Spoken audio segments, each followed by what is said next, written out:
Hi, my name is Catherine Berryman. Hi, my name is Chris. I'm Desiree Masaniai. Hey, my name is Otis. Hi, my name is Amber. Hi, my name is Brian Tarmy. Hi, my name is Erin. Hello, my name is Patrick, and I came to the rescue mission after having lost everything. I had a really high-paying sales job, and with what happened with COVID, I lost 97% of my income, and I found myself evicted from my luxury apartment, and my car was repossessed. When you have nothing, your mind will alternately think about ways to try and escape, and your mind just shutting down and just being able to stare off into space and not think of anything. And I think both of those are a coping mechanism. One, just being able to focus just on breathing and emptying your mind. And the other, trying to figure out a way of, okay, how am I going to get out of this? And it was kind of an alternating, kind of depending on the day and depending on the hour, moment by moment, how am I going to survive? How am I going to get out of here? How am I going to get out of this? I had been in a long-term domestic violence relationship that led me down the downhill spiral. I had no more friends anymore. I was isolated, and it let me fall deeper and deeper into depression. It led me into living in places that were dangerous, around people that were dangerous, allowed me to get arrested, go to jail. And ultimately, I came to a point where I couldn't stand myself. I seriously, honestly contemplated committing suicide at that time because I didn't feel like I would know how to live on the streets, where to sleep. I mean, like, what would I do? You know, I just didn't feel like I was, that I would be able to do something like that. When I found myself incarcerated and alone in a prison cell with nothing to my name, no one to talk to, I literally didn't have any family left. I had no friends left. And I felt alone. I felt disgusted and disappointed with myself and where my decisions had taken me, or where my addiction had taken me primarily. I had nothing to my name. I had no finances. I had nowhere to go. I had no resources. And I felt hopeless and alone. I grew up in a religious household. I went to church every Sunday, and I was taught better than what my life had become. And I realized that my morals and values did not align with what I was taught growing up. I had my own place as a medical assistant. But one thing I wasn't putting first in my life was Jesus. And I relapsed on alcohol and marijuana. And it really took a hold of me. I had my teenage son living with me who had an addiction to fentanyl. And it was a mess. The fact that I was missing work, and the fact that my son Cody had overdosed twice on fentanyl,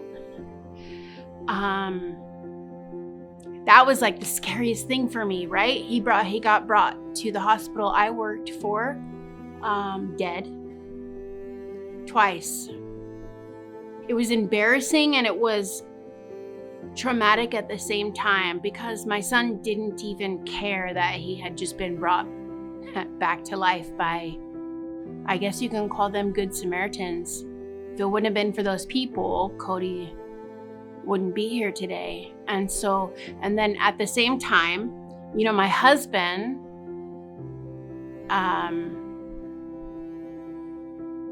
almost died as well while I was at work.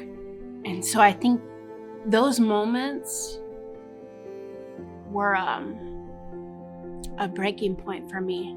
I was homeless and an alcoholic, and I knew I needed to get some help. I heard my grandson in the backyard, and he says, "Grandpa's drunk again." And I was like, and I saw that, and I knew I had to do something.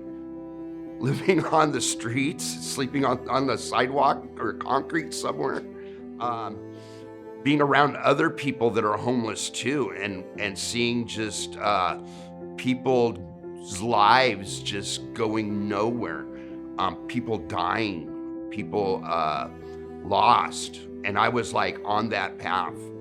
I was living in a car with my boyfriend, and my kids were living with my uncle at my family's house.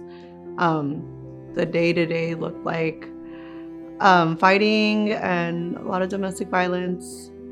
The hardest time for me would have been the time where I dropped them off at my dad's house or my uncle's house for good. Like, I wasn't just like that leaving them there for just a couple hours. Like, I was leaving them there because I couldn't take them anymore. I couldn't leave them in the car with us. And so that was like the hardest part of it all, being away from the kids. When I was homeless, I felt like I was helpless. I felt like I was like just gutter, not worth anything. And yeah, that's it. Without a job, I couldn't pay car payment, so my car got repossessed, and therefore I then got evicted from my apartment. I have to admit that I thought the world would be better off without me, that I was not contributing to it.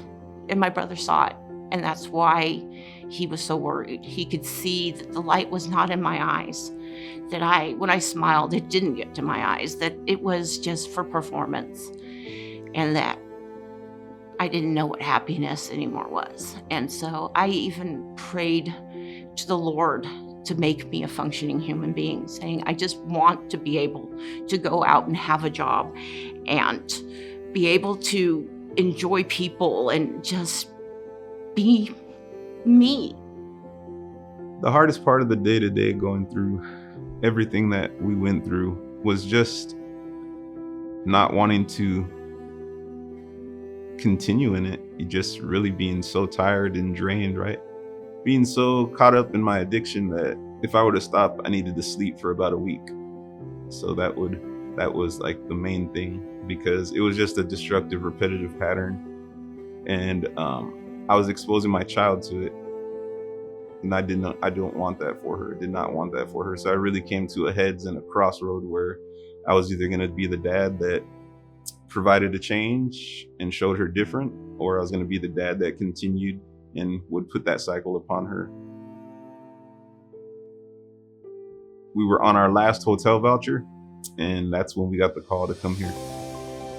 There are a lot of programs that will help if you are a single man, if you are a woman with a child, but the rescue mission was really the only program where I found that would allow me and my daughter to continue to heal and to come in together. You have so many facets of it. You have the Hurt Clinic, you have the awesome staff, the programs that are offered, you have Mariners Church. Being in a place where I had no worries besides healing, no worries besides being restored. It means life change, it means opportunities, it means something that's real, that we are eternally thankful for everything that has been provided to us through the rescue mission. On December 13th, 2023, I walked through those doors and I started a new journey. And it's the best thing I ever did. It has helped me become the person that I think that God wanted me to be. I have confidence that I didn't have before. I have hope and I can feel happiness now.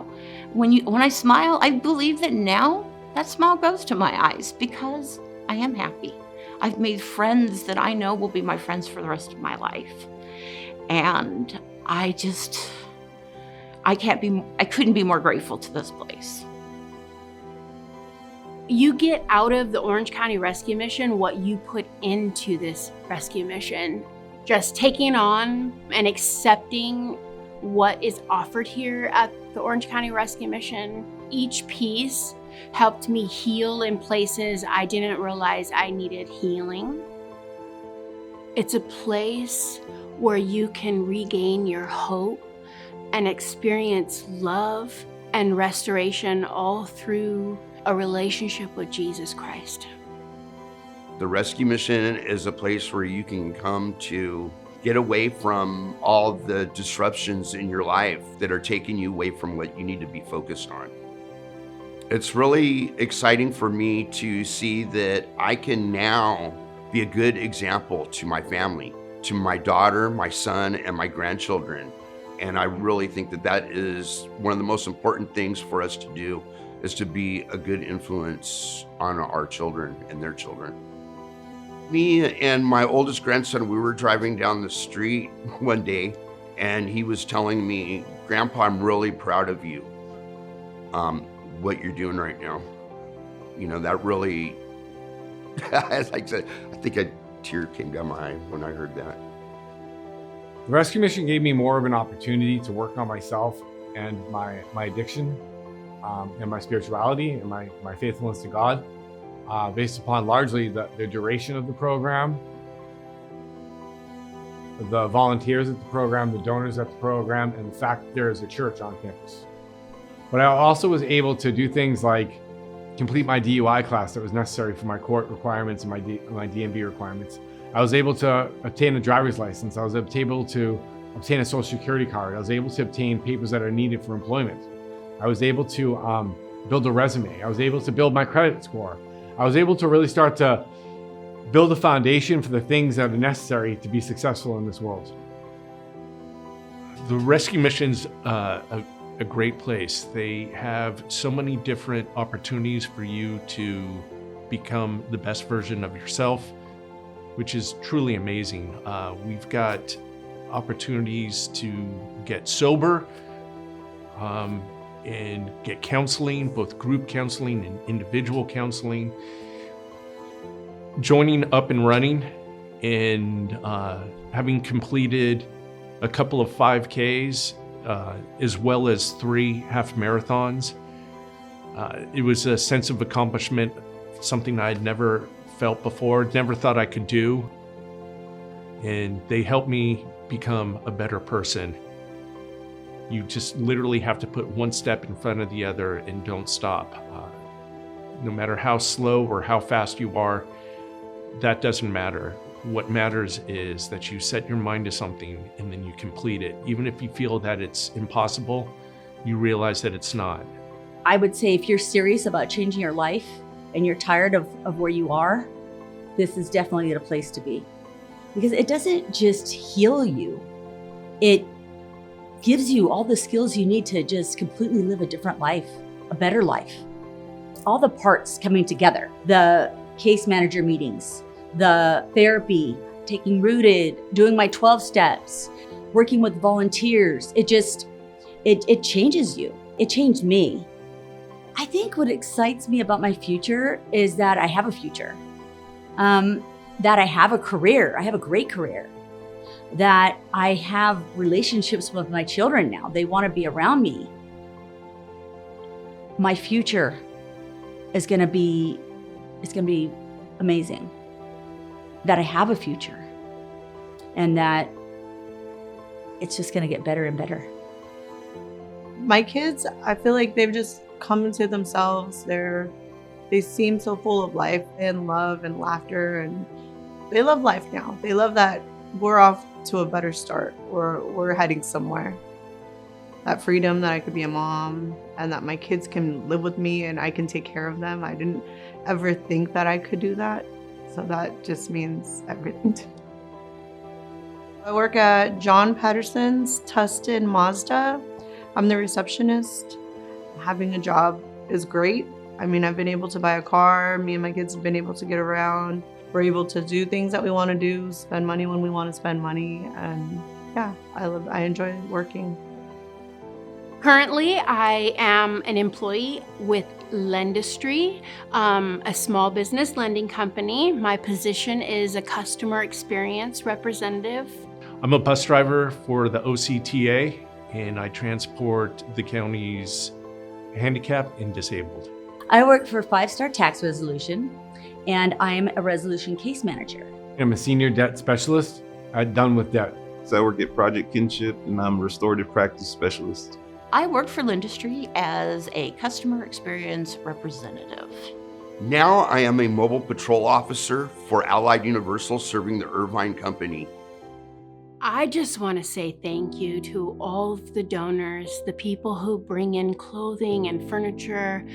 I just want to say thank you. And please continue to give, because you save lives, whether you know it or not, or whether the person knows it or not.